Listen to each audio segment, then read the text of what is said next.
Doing well. I think we have YouTube live streaming today. Wow.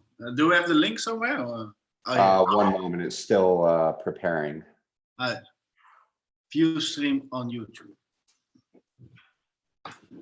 Ooh, exciting. Doing well. I think we have YouTube live streaming today.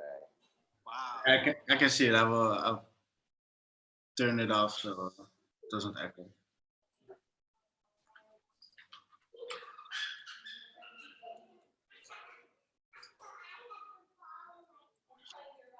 Did you tweet it?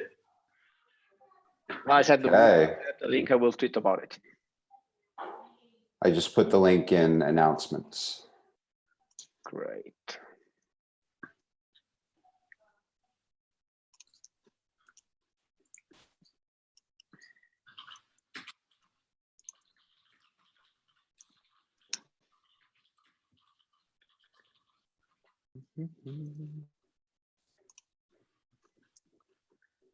Very cool.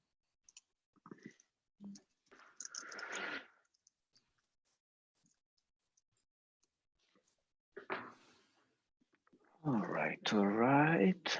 I see some people are joining already. As usual, we're gonna take a few minutes for people to join. Hey, Justin, how's it going? Good, thanks for having me. I look totally. Absolutely. Looking good, Nick. Looking good. I'm looking worse by the day. It's like validity and Corona slowly getting to me. I don't know what is worse. Mariano, I think MBTC, what was all that about? Like, we're gonna talk about it, Mariano. You should jump on one of our community calls as a guest at some point. I just gave Mariano the ability to talk so he can defend himself. Nice. Hey, Mariano, hey what's up? I don't know if you can hear me. No, I'm mostly here to listen today. But yeah, I would love to join as a speaker someday. Awesome. Yeah, I think we're gonna have like a few more interesting speakers in the upcoming weeks. Our community call are getting some steam, which is great. So we have a pipeline of people joining. But if you have like any specific topic you'd like to talk about, like please let me know.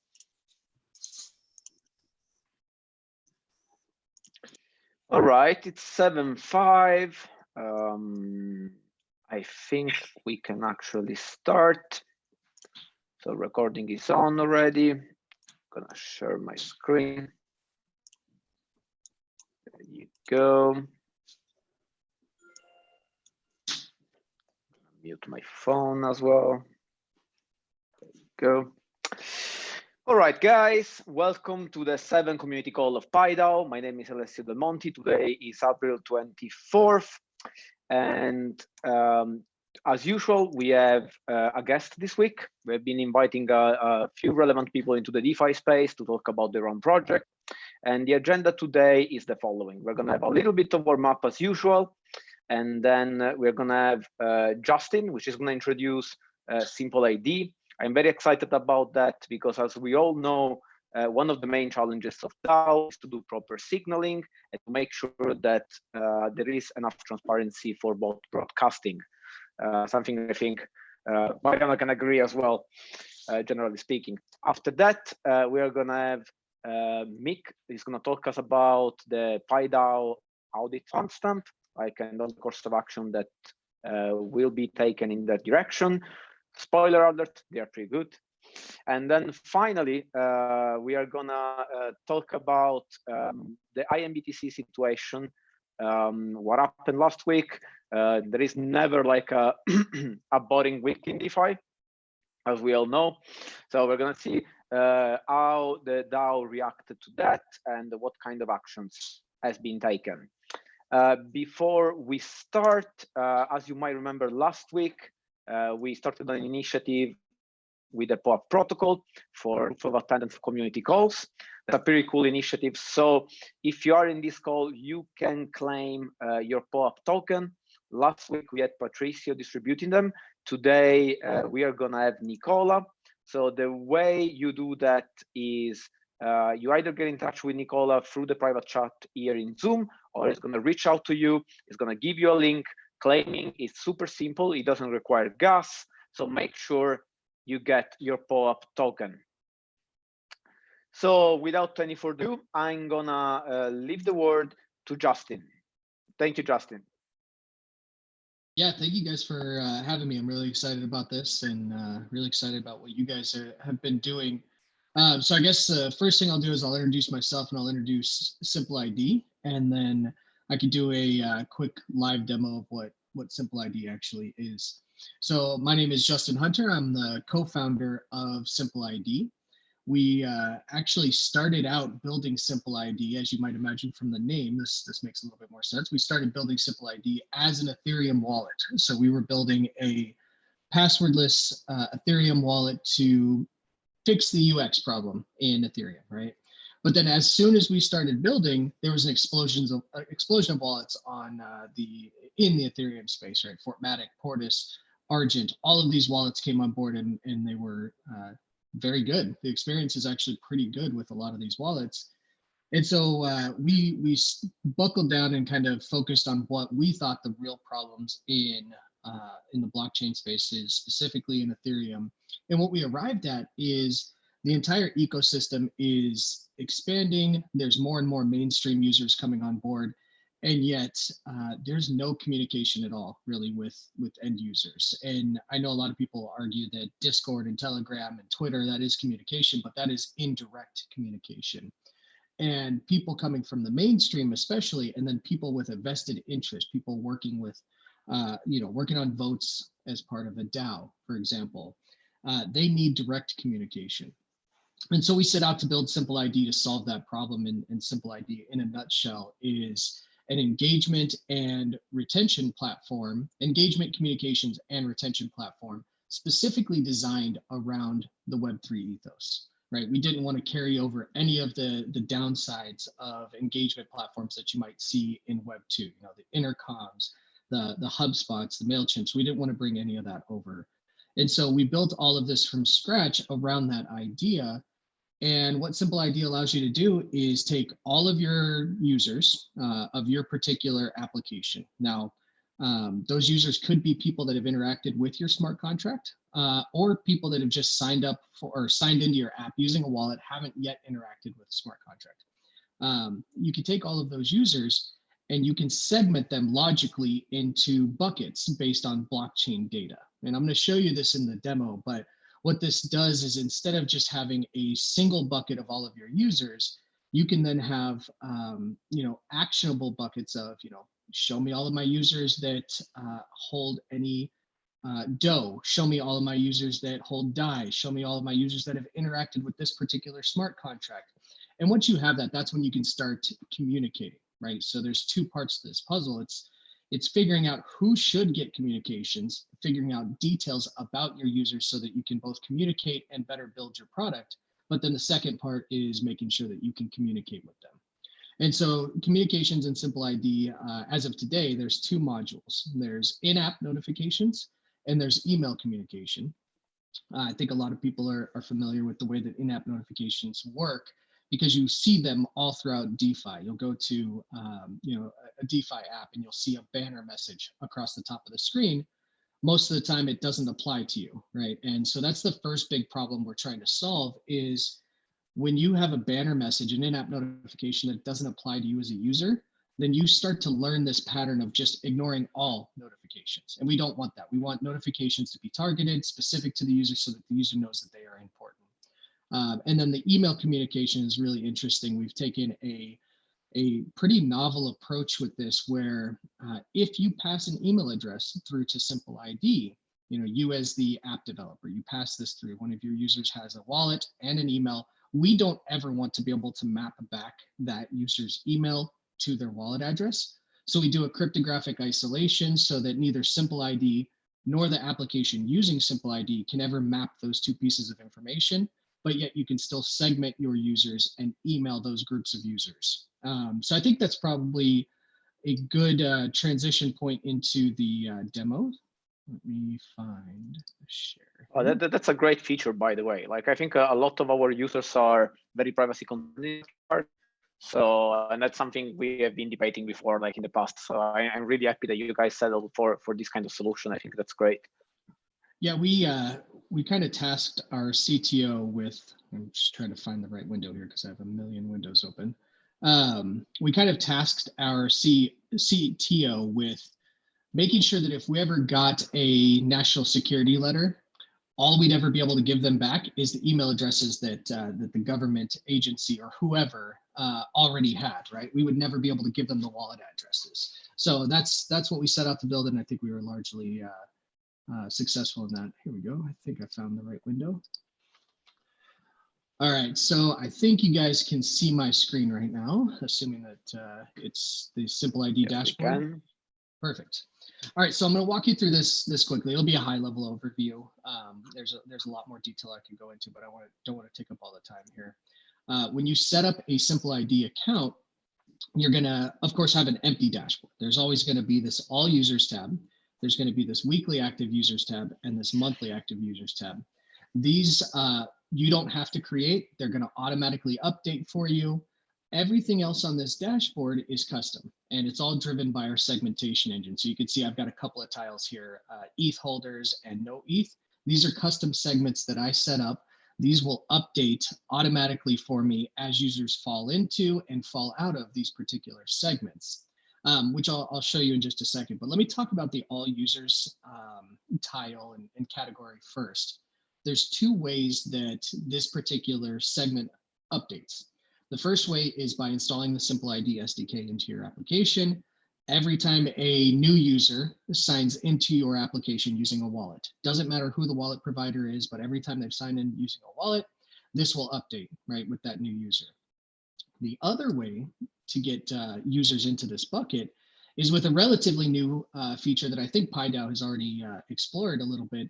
It's the import by smart contract. And we actually are experimenting. So you see some experimental features in here that we haven't released to the public, but you're going to have the choice of importing users from testnet, any of the testnets or mainnet, right? So, but for the sake of this conversation, we'll just say mainnet. You would enter the smart contract address in here, and we're going to go ahead and fetch all of the wallet addresses that have interacted with that smart contract and pull them into your all users bucket, which is actually how I got these users in this particular application. Now, I will say the one caveat, and I've talked with Dan about this a little bit, is that right now we are only pulling in external transactions. We're in the process of fetching internal transactions to support a lot of the proxy contracts that are out there and ensure that you're actually getting the end user wallet addresses and not just proxy contract addresses. So that's how you get the users in. The next part is being able to segment those users. And we have a few different types of filters. As I mentioned, I've got a couple already set up, but we have some, I'm going to come back to these, we call them Web 2 style filters. And I'm going to start with the blockchain filters. You can segment by wallet balance. And for wallet balance, it's going to be more than or less than whatever amount you specify. And that can be Ether or any other ERC20 token. All you have to do to filter by the ERC20 token is put that token address in here, and we will cycle through those users of your application, and we will return a segment that matches that criteria. So we can actually run this in real time here. Let's look for all of my users that have more than 100 ETH, and we're going to call them whales. And you can see I've got, the segment has returned already. I've got 3 whales here. And so right now, these links are just going to link you out to Etherscan. In the future, we're going to have a nice, rich per wallet dashboard so that you can get data without having to go to Etherscan. But again, this is only part of the puzzle. Once you have segments, you can start to communicate with them. Quickly, I'll go through the other filters. We have a smart contract transactions filter, which is kind of nice. This is a good way to say, show me all of my users that have interacted with this particular contract. Now, this contract can be some other company's smart contract, some other protocol, right? It doesn't have to be your smart contract. It's a good way to gauge if your users are also using other products, right? We have this is less of a filter and more of what we call a butterfly net, where you can just paste in a list of addresses here, comma delimited list of addresses. And if any of those addresses arrive at your app and you've set up a notification for those addresses, that notification will automatically display without them ever having taken any previous action on your site. So the example I like to use for that is if you do have a whale or a list of whale addresses and you want to like roll out the red carpet for those whales, you can paste those addresses in here and set up a notification. And if and when they arrive at your app, then you'll have that notification ready for them. Now, the Web 2 prefixed segments here, this Web 2 is really just to let us know that this is our experimental new feature that is not blockchain data. But through the Simple ID SDK, you can store arbitrary data. So you can do button clicks, you can pass that through. You could, if you had a user that was deploying a proxy contract within your application, the resulting transaction hash or the resulting contract address, whatever you want, you could pass that through as arbitrary data in the SDK, and that would be something you'd be able to filter on here. I've got some very basic Web 2 style examples in here, like a click on the page, time on the page, a specific button clicked. I think everybody's pretty familiar with how that works, but it becomes really powerful when you can combine them with the blockchain specific segmentation. Now, we've got some segments set up here. We now can set up in-app notifications and send emails to our users. In-app notifications are really powerful, in my opinion, because historically, the way in-app notifications work is a developer goes, they write the code for that notification. Every time you want to change that notification, you have to deploy code, right? So that's the first thing that we solved, is that you no longer have to do that. You can create your notification here in this WYSIWYG editor. The second problem is that you can now choose a specific segment of users to display a notification to. So all I would do is I would choose, everybody that does not have any ETH in their wallet, show them this message, buy more ETH, right?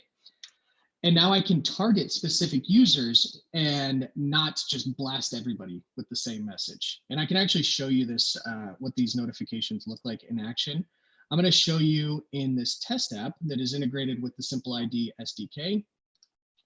We're going to log in and just verify real quick that we don't have any messages showing up, right? So you can see this notification widget. You can choose to use this widget if you want. We provide this out of the Simple ID SDK, or you could just take the raw JSON data from the notifications and pass that into your own styled component if you wanted to. So you can see there's no notifications here. But if I go and I activate, I'm going to do this Uniswap notification that we did with our Uniswap demo. And I'll show you. This is what I don't know where that notification went. Let's try that again. There we go. This is the actual notification itself. So you should see this in the test app that I've integrated with when I refresh. So this is now active. When I refresh, you can see I now have a notification. And when I click into that notification, you can see that the message that we expect to see is in there, right? And so this is the power of the in-app notifications. You can change these on the fly, you can deactivate them, and you can target specific groups of users. Hopefully that all makes sense to everyone. I'm going to move on as soon as I can save some time here. Move on to email. Yeah, fantastic stuff. Like I already have a bunch of questions, but please continue. Sure. Yeah, I'll fly through email. I think email is pretty straightforward. Aside from the cryptography that's happening behind the scenes, email is the very same concept as in-app notifications. When you create a campaign or an email that's going to go out, you're going to choose your segment of users, and then you're going to choose a template to send to those users. And templates are just email templates that you can design in our app here. So when you click New Template, you've got this really powerful email designer that you can really do whatever you want in here, right? And once you've saved that template, you can now use it to send to your users. The one caveat here is that, as you probably imagine, not all users are going to pass through an email address to an app. Even if they say, hey, this is powered by Simple ID, we don't store this email. It's very likely that not all of the users are going to be comfortable passing through an email address. And so what you get here is when you send an email, let's go ahead and just send one to my all users segment. We'll use this Aave test template, enter the from address, and we'll just say another test. So what you'll see here is that, hey, this could go out to 229 people because that's how many users are in the all users segment. However, because of that cryptography, we don't have the number of people that have an email address available for that segment. What happens is through client-side decryption with a key that only you as the organization, the person signed into the organization, has access to, you'll be able to decrypt the data necessary to send to the email service. Once that email is sent, you'll see how many emails were actually delivered. This is something that we will hopefully be improving upon in the future so that you will have a way of knowing how many users actually have email addresses without revealing those emails. That's the main key. But you can see this, another test went out to two users. And we've got this nice email data chart. We're going to continue improving on this on a per campaign, per template level, but right now this is global. It'll tell you all of the emails you've sent out to all of your users, how many times they've been opened, total bounces. All of this data, by the way, is optional. So if you don't want to be sending trackable emails or anything like that, that's totally cool. We support that, and you can turn that off.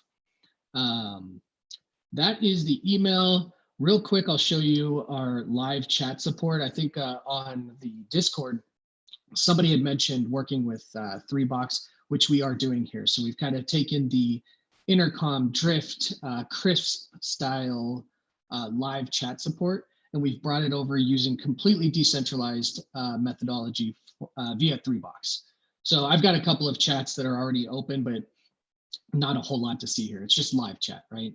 The cool thing is this this anonymizes the user. So rather than seeing a wallet address or seeing, just a random ID, it's going to generate just a string of words. So that's a little bit more human readable, but it is still anonymous and you can support your users in here.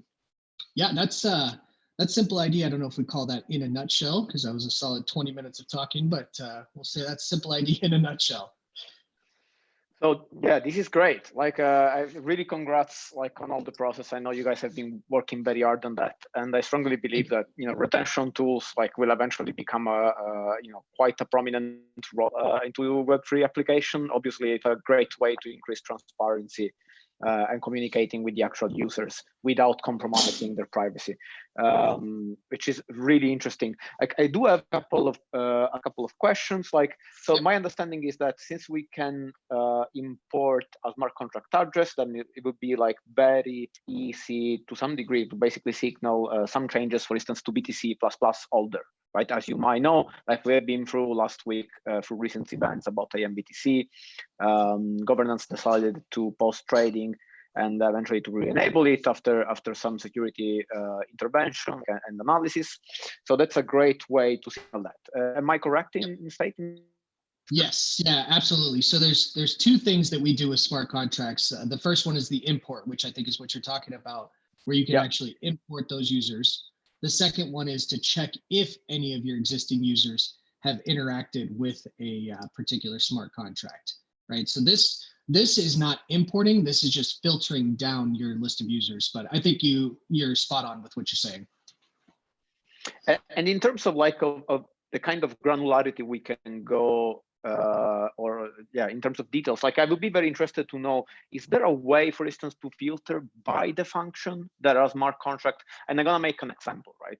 So let's say that, as you know, in BTC++, there are a number of liquidity providers which are providing liquidity to the pool. They do that for a swap fee. That's a way for them to get some kind of yield. The governance might decide to raise the swap fees, for instance, for liquidity provider. So that would be a great signal to send and say, hey, if you provide more liquidity, you will get from 0.2 to 0.3 whatever.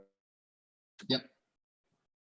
Yeah, so the methods called on the smart contract and being able to filter by those particular methods being called is actually what we're working on right now. So in parallel with being able to get internal transactions on a contract, we're also pulling out all of the event logs from a from a smart contract so that you can start filtering on that data. The biggest challenge we have there is doing that in a way that obviously everything on blockchain is data intensive, but we're trying to do that in a way that is performant for you, so you're not sitting here waiting for hours for a segment to complete. But we have some really good plans in place for rolling that out, and the idea is to have that done in our next sprint. Oh, well, that's great. I obviously want to open it up to the community. So like if there's some question, but until we wait for some question popping out through the chat, I'm gonna keep going with a few more details. Obviously, I see a challenge over here, considering that most of the PieDAO users will eventually use the official UI from Aragon, right? So when you talk including the SDK, my understanding is that either means that Aragon needs to implement Simple ID SDK, or we could have like a sign up every Web3 provider, and eventually provide that in that direction. Do you have a suggestion on how that might happen? Yeah, so I think we've started thinking about this because of, and we're actually, I think we have a meeting set up with the folks at Aragon. But you're absolutely right. There's really, I mean, technically there's 3 ways to address this. One of the ways is kind of something we don't want to do because it's kind of the MetaMask path and the Dapper wallet path, which is you would have a Chrome extension or an extension that would just operate regardless of the the site that you're actually on. That adds complexity that I think we're trying to move away from complexity. But partnering with wallet providers is already something that we're working on, so that regardless of the site that you're on, you would have access to in-app notifications, right? But then also partnering with the platforms like Aragon that can display those notifications. I think somebody in your Discord already mentioned that they have a notifications feature, and that's where the power of Simple ID in-app notifications can come in, where those notifications can just be funneled right into the Aragon notification. So these are challenges that we're very much aware of and trying to solve in a way that doesn't take us back down an overly complex path. We want to make things simple. Yeah, that makes sense. That makes sense. So if there is any question for the community, please feel free to raise your hand or pop it into the chat, and then I'm gonna be able to relate. I see Mick wants to jump in. Oh yeah, I was wondering if I as a user visit btc.piedao.org and I mint some BTC, and we have the Simple ID SDK on there, and then the user goes to Uniswap. Can I get notifications from PieDAO while using Uniswap, so we can notify them even when they're not using our site? Not yet. So there's a good reason for that. We want users to be in control of whether or not they enable that type of functionality, right? We don't want to allow an app like PieDAO to send notifications on Uniswap's application unless a user is opted in.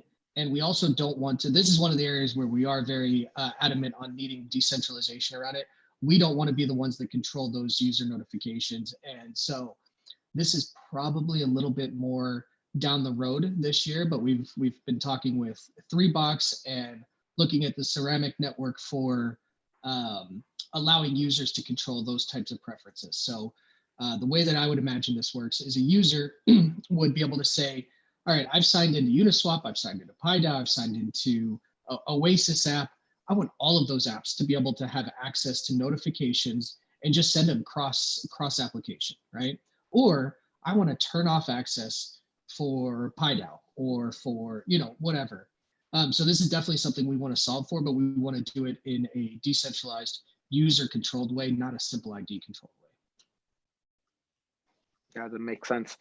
I do have one last question. Well, first of all, if you have some kind of documents about the security model that you guys have been adopting, I know for sure a lot of people will appreciate, and please feel free to pop it into the chat over here or through Discord. By the way, guys, if you guys have any question that you want to relay to Justin, he is in our Discord right now, so you can just @him or you can @Simple ID. in order to reach out the entire team. So we see a question popping out from Miguel. He's asking, so I get that if addresses are in a way obfuscated from email address, any way to allow other arbitrary field like names, address, etc. if I wanted to collect user information, for example?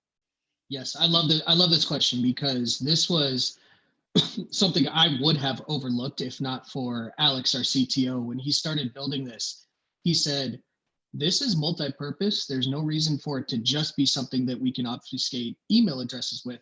We should be able to use this same cryptography to obfuscate whatever arbitrary data that you want to, specifically personally identifiable information, because that's what you should be obfuscating.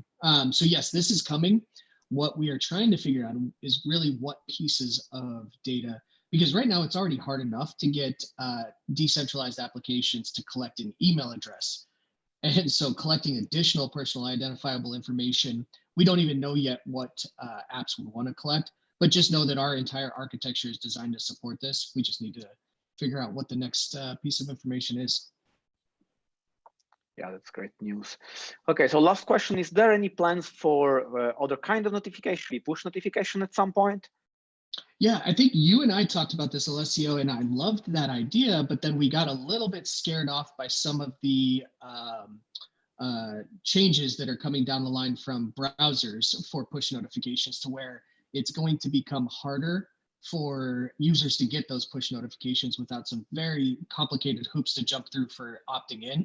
We're still researching to make sure our understanding is correct of that. If our understanding is correct, there's still ways for us to use browser push notifications. If our understanding is incorrect, which I hope it is, then it's very easy to do that. We haven't started building that.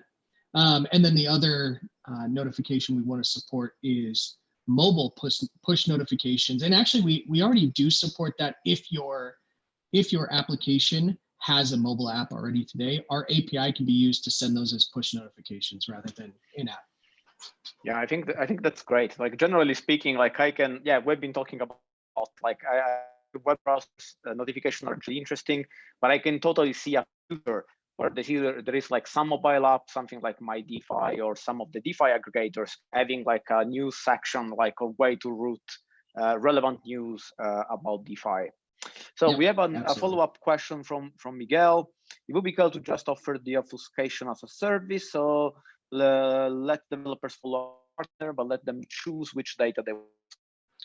That's a great idea. That's sort of what we did with this store event method, but not for the obfuscation. But that's a really great idea. I think I will take that back to the team. Thank you. You see, I'm very happy that community members of PieDAO can help out in shaping the future of this product. Yeah, that's great.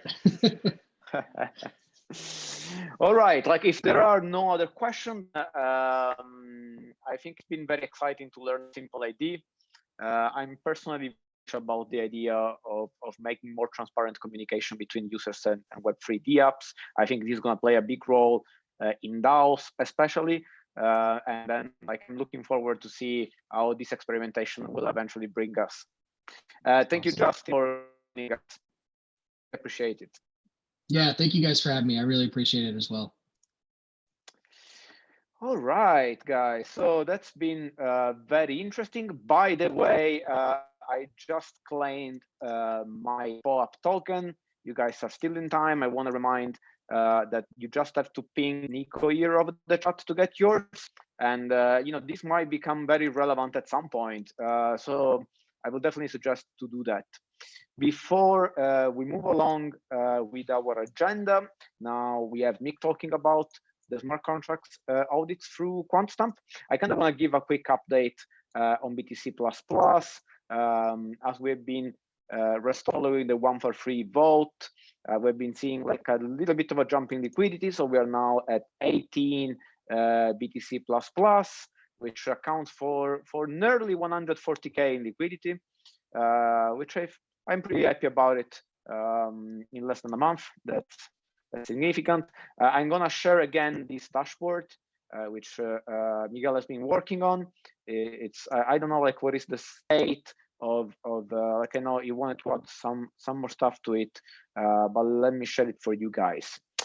All right, so without and also another small question, I think we're gonna talk about about it more in the future.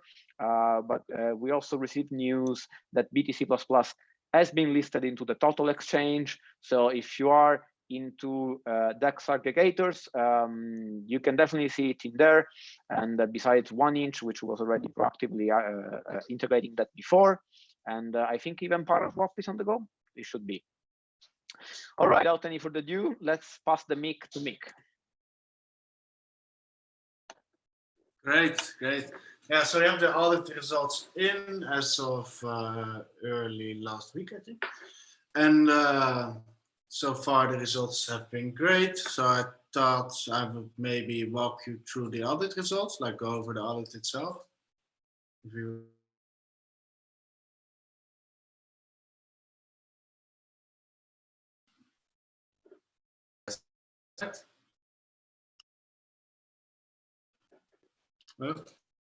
I think you might want to zoom in a little bit in that page.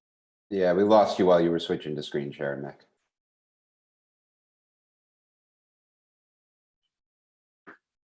This should be the good one. Do you have my screen now? This one with the mouse? Yes, we do. Yes, there you go. So as you can see here, there were 0 high risk issues, at least what the concept calls high risk or low risk. And there are 2 medium risk ones and 4 low and 5 informational like suggestions, which is great. Like high can lead to client loss of funds. 5 doesn't have an impact. So let's go over them quick. Wow. Screen sharing and scrolling is great at the same time. Oh yeah, so this was number 1, medium. This is basically the init function of the balancer pool. This only happens once, but you can initialize it with without the balancer pool, and then you can put recall the balancer pool itself. I fixed that in an update, but it's not an issue for BTC++ because that one is fully initialized. That's great. There's another one which applies to when one of the tokens get lost. Let's take IMBTC for example. If they would be permanently locked, then you would not be able to get out the other assets without us pushing an upgrade. I also fixed this one by adding some functionality where you can say, I want all tokens, I want the exit to pool, but I want to leave this token because that one is blocked. Or like in case of catastrophic failure of one of the assets. And we had a couple of low ones. This one's not applicable because it's not used in the BTC++ deployment. We had some more like concerns about gas and that kind of stuff. And as you can see on our Pi Smart Pools GitHub repository,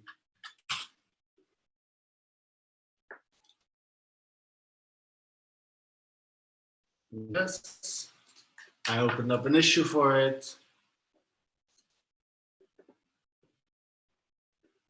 Where you can see I have everything fixed by now. So this will go in for a re-audit, like the changes, like we did not need to change anything of the current deployment because there are no real vulnerabilities, but we fixed the recommendations anyway. And this will go into re-audit and then probably be deployed somewhere next week or the week after. So on all the summaries, the results were great, no critical vulnerabilities, no funds at risk. So I'm very pleased by the results. Yeah. That's great. Congratulations, Mick. I think like the real takeaways we want to remind is that there's been found no ways to actually steal fund so far, which I think it's fantastic. I'm also very much happy about like this new feature coming out of excluding some tokens. This is again one of the extra features that PieDAO is building on top of regular balancer pools. So besides a number of other security measures, which really I'm quite happy about. Yeah. So will probably be like some other update along the way about it at some point. The issue with not being able to get out the tokens if of them gets locked is really common among all pools. It's in Uniswap. I think it's also in Uniswap v2. It's also in Balancer, but we were able to fix it, so that's great.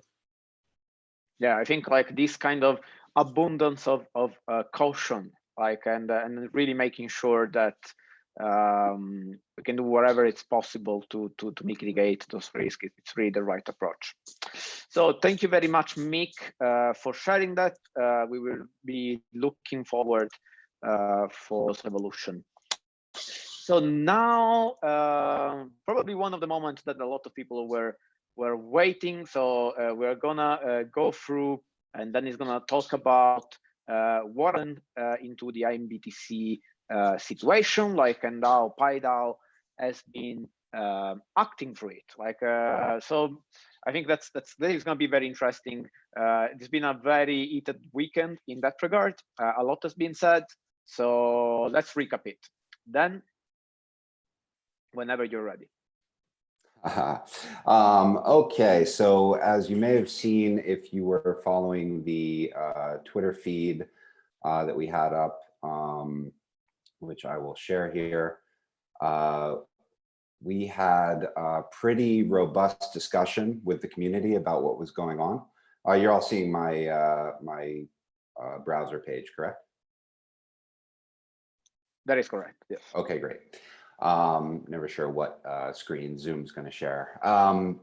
So we did a pretty in-depth discussion about what happened here, what the risks were, particularly with regards to BTC++. I'm not going to go through the whole thing again. If you take a look at my my Twitter account, LSDan_DeFi, you can see this status. We had some good debate both about you know, kind of what could have been done ahead of time to mitigate the issue, as well as you know, some of the Ren BTC folks asking why we would choose IMBTC, and some comments about that. You know, just to kind of state it, we like to be relatively agnostic about what the best approach is. What we're trying to do is provide pools that diversify risk. So when one pool is having an issue due to one feature or approach that they've taken, we'd like the rest of the pool to be safe and secure. So we found that worked really well this weekend. We had 25% of our pool that was frozen. However, during that freeze, we were in fact able to trade BTC++, and none of our users lost any value or had any loss of utility for BTC++, despite the various statuses of IMBTC over the weekend. So that was really great. I personally think that this is an excellent example of why things like PieDAO need to exist. We are coming in here and looking to diversify risk, looking to provide a level of security for users and their holdings that they can't get through an unmanaged pool through holding just one token or another. And I think we showed that value pretty well this weekend. We were woken up pretty early and took care of locking down the pool, making sure that there could be no trades within the pool. Obviously, that did not disable trading of BTC++, but what it did do was make sure that no IMBTC would be dumped into our pool that was compromised in any sort of way, particularly while we waited for the IMBTC team to decide what they were going to do about the issues that occurred. We also made sure that we lowered the cap on the pool so that nobody could go ahead and mint any more BTC++ while this was happening, which is another way that some of that IMBTC could have potentially gotten into our pool. It turned out that none of this was particularly damaging long-term. There was a lot of great debate about reentrancy attacks, and I think it really did a great job of bringing that back to the forefront. You may or may not know, reentrancy attack is what caused the initial DAO, the very first major smart contract set up on Ethereum, to have a problem. That's why we are all aware of ETC, you know, Ethereum Classic and ETH. So this is not something that's new. My own opinion is that The pools involved here should have been well aware of this, and we have some efforts underway to help make sure that the community as a whole is aware when there are funds at risk in this way. But regardless of how you want to assign blame or not, if you do or not, it really doesn't matter. PieDAO was able to lock down our pool, protect our user funds, and then institute our governance process, which is exactly what we had planned to do. Although I think we were all kind of hoping that it was a little bit more than 1 week after we launched our first product before we had to initiate all of this. So the good news is it all worked. Our governance vote to re-enable trading went through earlier today, and we re-enabled trading this afternoon. As Alessio said, we bumped the cap on the pool back up to, it had been at 15 BTC++. We bumped it up to 20 BTC++ in light of the good results from the audit. And we saw some more minting immediately. As soon as we have the final audit, I think we plan to push it even further, although I know we have a number of liquidity providers and members who are asking us to go ahead and raise that cap immediately. So I don't know, maybe Alessio wants to talk about that a little bit more on the call later, but I think this was a really excellent moment of testing the theory of PieDAO, why we created PieDAO, what the DAO is here to do, what we can help with in terms of managing risk and responding to crisis when they occur. I think we all know by this time that DeFi is extremely risky. You know, we've had roughly 5% of all funds locked in DeFi stolen, thankfully, in the first 4 months of this year. Thankfully, the 25 million from LendFMe was returned. But you know, everybody should be aware of that getting into this product, even when we have amazing audit results, and we know that Mick's done an excellent job addressing even the tiny little issues that we had. We still do not know all of the potential implications of the money Legos stacking that we're all doing here. So we will continue to be here for all of our users and liquidity providers and members, and look to be a better version of pool management for the industry as a whole, a generally safer, if not the holy grail, which is ultimately safe way to manage funds in this environment. Absolutely.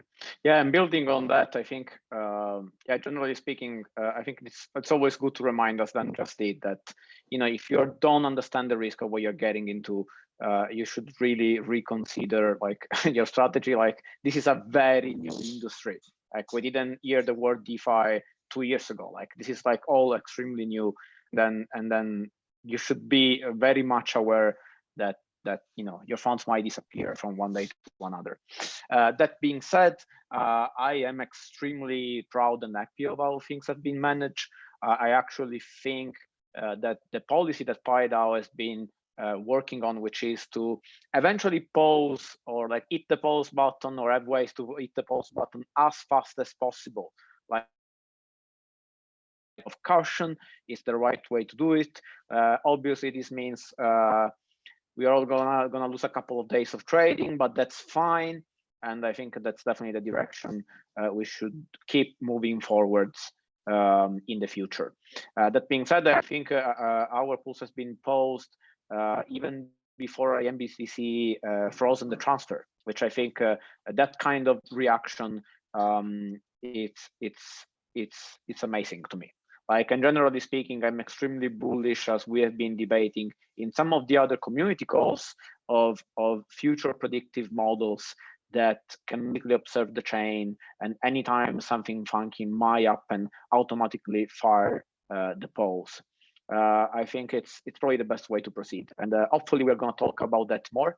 And with the help of a lot of friends in the community, including the Simple ID guys, we can really improve like the transparency behind that process. It would be amazing for BTC++ holder, for liquidity providers, to really have real-time updates about what's going on. If something funky happens, like, we need better tools than just tweet about it. We need better tools than Discord. And by the way, if you guys want to kind of dive a little bit deeper into this idea of how PieDAO is building a social contract for DeFi protocols, or is attempting to do so. I'm going to speak about it during the Dystopian DeFi Summit, which I think is going to be the first or the second. I'm going to drop a link over there. So I'm going to give a talk, which is DAOs as the social layer for DeFi protocols. Like, we're going to talk a little bit more into the details about this specific approach and why we think it's important to keep going in that direction. Are there any other questions regarding the IMBTC situation and how things have been handled? Two more things I just want to note before we wrap this part of the call up. Number one is, at every step of the way here, our actions were arguably unnecessary. We, in fact, were always capable of supporting ERC 777 tokens. We have 2 of them in the pool without any risk of reentrancy attacks. Balancer is perfectly compatible with ERC 777 tokens. We've added additional reentrancy protection on our own contracts to make sure that we are safe. And even though we did not get any nods about reentrancy in the audit, we took one further paranoid level step, which you might have seen on mixed screen there, and added reentrancy protection to every single public facing function that we have, whether it's dealing with other tokens or not, just in case at any point in the future there's any sort of weird cyclical reentrancy attack that has something to do with these other functions, we're already protected. So this is the level of security that you can expect out of us. We will do everything within our power whenever we know that something is possible to mitigate it happening, even if we don't think it can happen. Absolutely. Like, and then obviously, like the other side of the medal, that is going to cost a tiny bit more of gas, but that's fine. Like, you guys should be happy. Like those little way more for getting that kind of protection. Okay, so I think this pretty much wrapped this up. The call, we are almost 1 hour in right now. As usual, I want to invite everybody of you to join the discussion through our Discord channel. I'm gonna drop a link here right now. If you are not already in there, you should definitely consider to join, like to get all the updates about all the PieDAO related, but also about DeFi in general. As you guys might know, we have a pretty solid research section talking about DeFi and DAOs and ETH 2.0. So definitely consider to drop in there. You will find amazing teams. Like, everybody, it's been segmented, as Justin would say, like within the Discord. So like, if you want to talk directly with the Simple ID team, just add them, or like you can talk with people from Maker, you can talk from people from UMA, and so on and so forth. And also consider to join forum at .piedao.org. That's where all the PIP process really take shape. And then we had Ivan, that I see here in the call, I've been presenting the SR++ some time ago, which was a very interesting proposal. I think Mariana would appreciate if you had the time to look at. And that being said, thank you very much for joining us today. I'm very happy to continue the discussion over Discord, and see you next week. Oh yeah, Ivan is asking, can you get some update about no, absolutely. I think we are gonna formalize the usual PIP processes through an Excel file, kind of like making like an early proposal about that might look like. I'm still looking at it. I think once we are also settled with all the new modifications, smart contract wise, I don't see any issue in popping that out relatively soon. So absolutely on track with that. And for clarity, I think we're looking at USD++ as the next pool that we're thinking of launching, with Cash++ or Yield++ kind of taking a backseat to just a pure stablecoin approach. We want to keep it nice and simple for the time being. as we understand the risks of stacking all these things together. Yeah, absolutely. All right, guys. So does anybody of you got this POAP token? Give a shout out to this fantastic project. You got one, that's great. If you guys don't know about POAP, feel free to see the recording of the previous call. Like you will see the very first, like the founder Patricio talking about it. Also give them a shout out on Twitter. We have this beautifully designed NFTs by Nicola. I know he's really putting a lot of effort in really designing one by one. These are all handmade, so there is quite some effort on it. Thank you very much, Nicola, for putting the effort in doing that.